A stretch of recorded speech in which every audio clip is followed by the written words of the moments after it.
دوبله شده در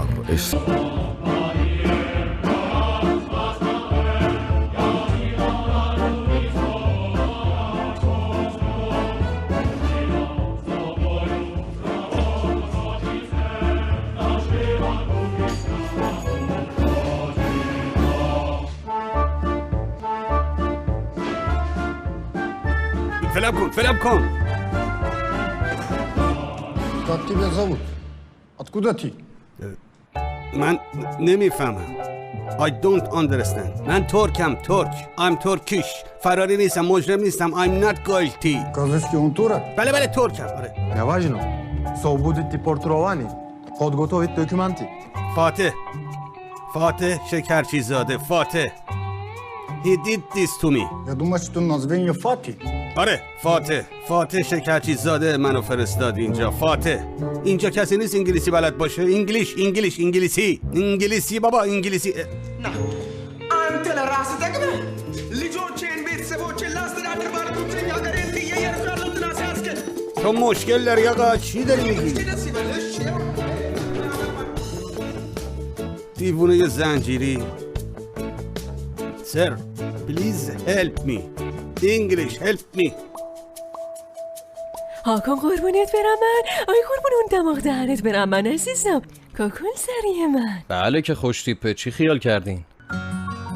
خب مادرش خوشگل، پدرش خوشتیپ، میخواستین خوشتیپ نشه آخه. پسرم هم خوش تیپه، هم اونقدر با وجدانه که رخت خوابشو با باباش تقسیم کنه. خاله هاجر گل.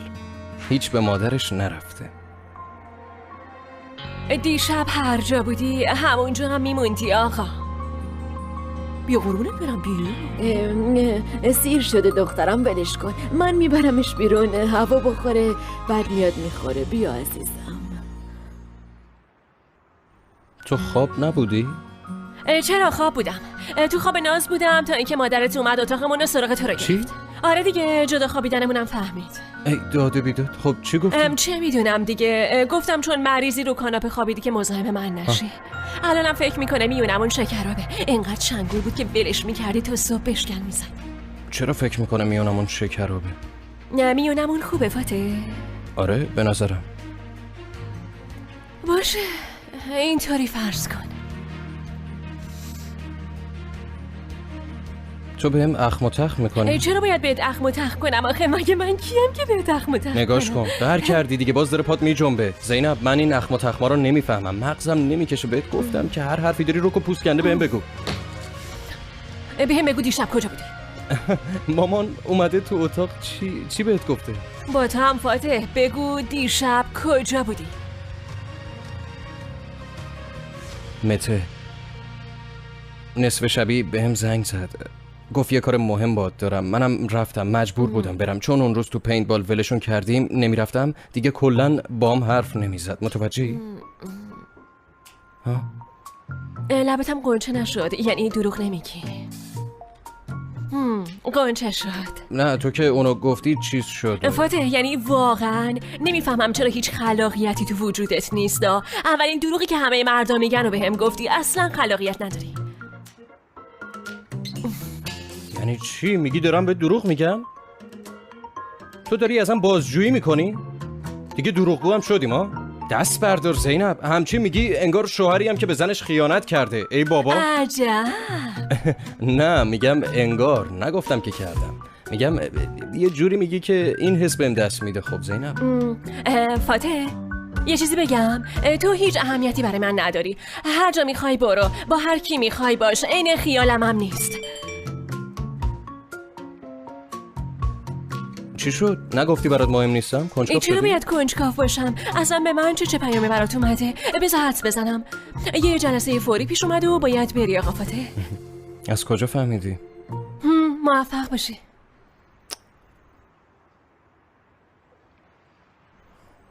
آخ شوکت بابا جون آخ. همه این بحثا تقصیر توه. اما یه مأموریت دارم. باید با موفقیت انجامش بدم.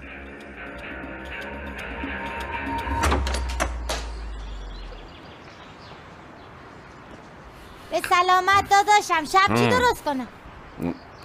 یادگار ها؟ نمیشه هر روز این سوالو نپرسی؟ هرچی میخوای درست کن بابا. صبحتون بخیر شوکت خان. وایفه این چمدون چیه؟ دختر از خونه بیرونت کردن؟ نه شوکت خان، این چه سوالیه میپرسی؟ امروز برای ما خیلی روز مهمیه داداشم. کل محل میخوایم بریم فتنس، چند کیلو اضافه داریم اونا بره. ها؟ این فتنس چیه ها؟ از مقدس تقلید میکنی نره؟ چرا باز از اون افاده تقلید کنیم خان داداش؟ مگه ما زن نیستی؟ ما نمیتونیم بریم فیتنس؟ هر کاری که دلتون میخواد بکنید. فدات. برید. فعلا به سلامت داداش. این زبونتو مار بگیر. یالا دیگه به جم زود باش، جاویدان اینا منتظرمونن. یالا لفتش داده بودو خواهر بودو. ای وای اینم انقدر لشه نمیشه بلندش کرد. یادگار دختر بودو به جم دیگه، کمرم شکست.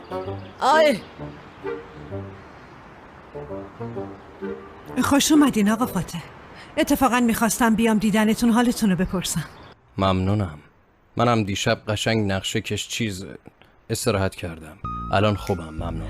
هم میخواستم حالتون رو بپرسم، هم درباره پیشنهاد کاری که به زینب دادم صحبت کنیم. منم میخواستم درباره این صحبت کنیم، اگه ممکنه تنها. ایشون غریبه نیستن، میتونین پیشش راحت صحبت کنید، بفرمایید. نه میگم حالا که وقتشین بیاین دیدن من، بریم یه جا بشینیم یه چیزی بخوریم و صحبت کنیم. وقتی زنگ زدم ماشین رو بفرست. چشم خانم. در ضمن این مال شماست، بهتره گلا پیش صاحبشون باشن دیگه، درسته؟ ممنونم. دوبله شده در استودیو جم. ببینم خودت جرأت نکردی بیای شوکت؟ خواستم ببینی دوماد تو آدمای اطراف زینبم نمیخوان تو زندگیشون باشی خانم مریم. من کاری که دلم بخواد میکنم شوکت، از کسی هم نظر خواهی نمی کنم. یادت رفته؟ چطور یادم بره؟ مگه میشه یادم بره بدون اینکه نظرمونو بپرسی ولمون کردید رفتی؟ یا مثل آدم پای حرفام میشینی یا دیگه اینو به رخ من نمیکشی شوکت. تو به چه حقی مهمون منو از خونم بیرون میکنی؟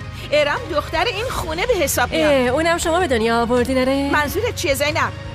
ببینی من عروس این خونم، در نتیجه مثل ارم خودمو به زور نچپوندم توی این خونه خانوم.